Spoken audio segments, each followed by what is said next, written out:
루카스 베리발, 지난 겨울 이적 시장에서 토트넘이 영입한 초신성 미드필더 선수입니다.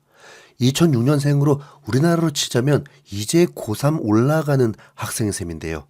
스웨덴 국적의 베리발은 이미 스웨덴의 A대표팀 데뷔전까지 치룬 선수입니다. 모르긴 몰라도 현 시점 전 세계에서 가장 장래가 촉망되는 최고의 유망주임에는 분명합니다.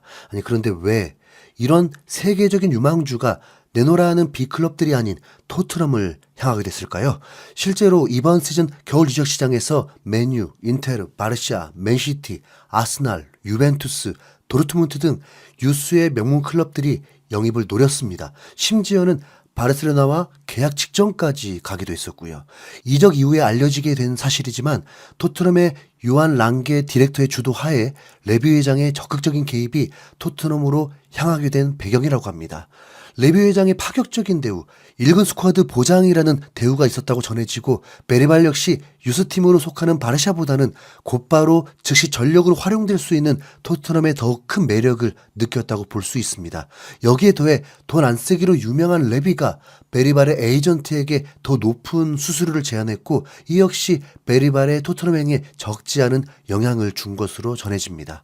또한 대표팀 선배 클루셉스키의 존재 역시 베리발의 토트넘 행에 있어서 큰 영향을 끼친 것으로 알려져 있는데요.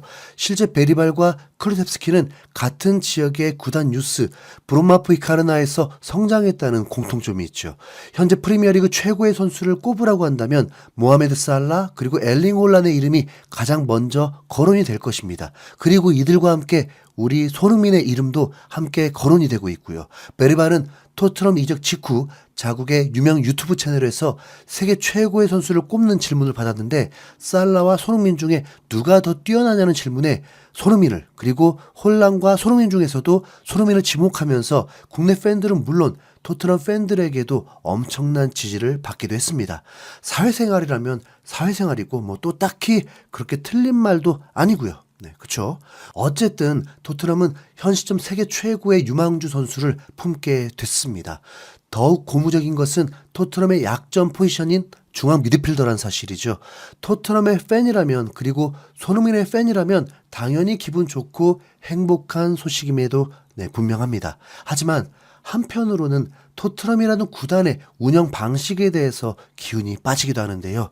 아무리 앞으로의 미래에 대해 엄청난 기대감, 엄청난 포텐셜을 갖고 있는 선수라고 하지만 결국 18살의 유망주라는 사실 또한 부정할 수 없는 사실이기 때문입니다.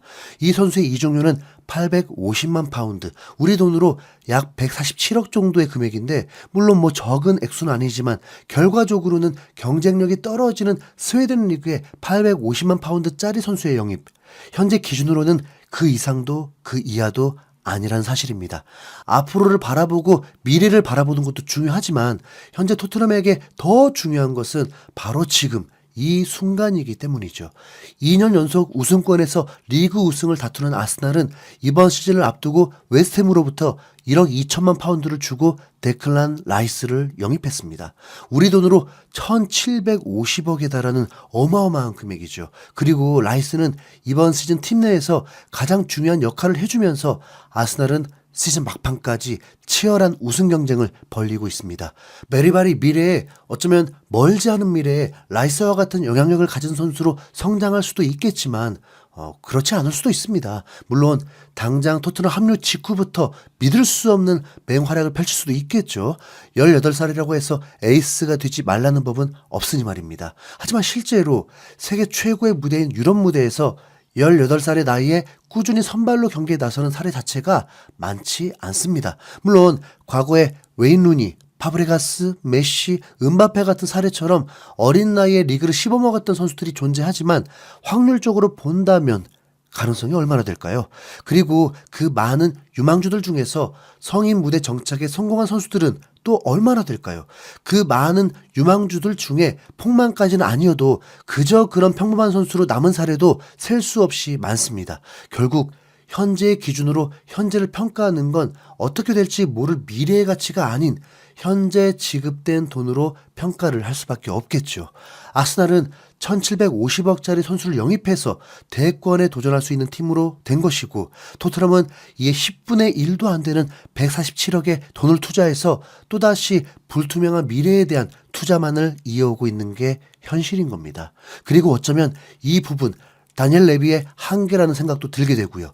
다니엘 레비는 2001년부터 토트넘을 이끌고 있습니다.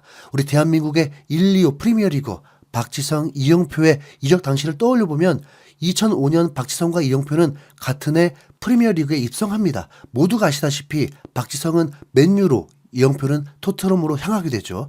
혹시 당시에 토트넘이라는 팀의 이미지 기억하시나요? 맨유라는 팀 자체가 워낙 탑클래스의 팀이었기 때문에 상대적으로 초라하게 느껴지는 부분도 있었지만, 당시 토트넘은 10위권 언저리에 맴도는 선수로 장사를 하는 셀링클럽의 이미지였죠. 실제로 레비는 셀링클럽 토트넘의 기준에서는 매우 뛰어난 경영자였습니다. 모드리치와 베일을 레알에 넘기면서 엄청난 이적료를 챙겼었고, 베르바토프, 마이클 캐릭 등을 맨유로 넘기면서 이적료를 한몫 톡톡히 챙겼었죠. 당연히 당시 위상은 지금의 위상과는 하늘과 땅 차이입니다. 손흥민의 영입 이전과 이후로 기준을 나눌 수는 없겠지만, 우리가 쉽게 이해하기 위해서 손흥민의 영입을 기준으로 놓고 보자면, 손흥민은 토트넘 입단 이래 이번 시즌을 제외하고는 매 시즌 유럽 대항전에 나서 왔습니다. 18-19 시즌에는 챔피언스리그 준우승까지 경험하기도 했었고요. 2000년대 10위권을 맴돌던 팀을 2010년대 유럽 대항전에 개근 출석하는 팀으로 변모시킨 레비의 능력, 충분히 박수 받을 만합니다. 하지만 여기서 한 걸음 더 나아가기 위해서는 분명 변화가 필요해 보이는 게 사실이죠. 기존의 방식대로 토트넘을 지금의 위상으로 끌어올렸다고 해서 기존의 방식을 계속 고수해야 하는 건 아니지 않겠습니까? 하지만 여전히 레비는 검증이 끝난 S급 선수의 영입보다는 유망한 선수를 영입해서 성장시키는 방식을 고수하고 있습니다. 여기에 더해서 위상에 맞지 않는 주급 체계를 고집하면서 말이죠. 최상의 클럽들 입장에서는 유망주를 발굴하고 영입하는 게 매우 중요할 겁니다. 아니 최상위 구단이 아니더라도 어떤 구단이나 이보다 좋은 시나리오가 없겠죠. 하지만 최상위 클럽들은 S급 선수들의 영입, 그리고 유망주 선수들의 영입이 동시에 이루어집니다. 토트넘처럼 유망주 선수만을 영입하지는 않죠. 결국 레비 회장 역시 자신의 신념과 자신의 방식을 고수하고 변화를 받아들이지 않는다면 시대에 맞지 않는 구태라고 밖에 볼 수 없습니다.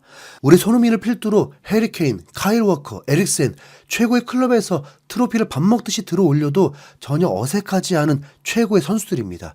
그리고 토트넘은 이들을 모두 품고 있었죠. 하지만 손흥민을 제외한 이들 모두 레비 회장의 방식에서 우승할 수 없다는 판단 아래 팀을 떠나고 말았습니다.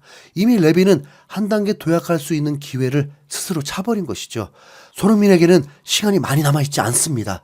레비 회장의 이런 구태적 사고방식, 셀링클럽을 이끌던 구멍가게 사장의 마인드를 고치지 않는 한 토트넘은 아마 여기까지가 한계점이 되겠죠. 그저 손흥민을 응원하는 우리들만 애가 타고 속이 탈 뿐일 겁니다.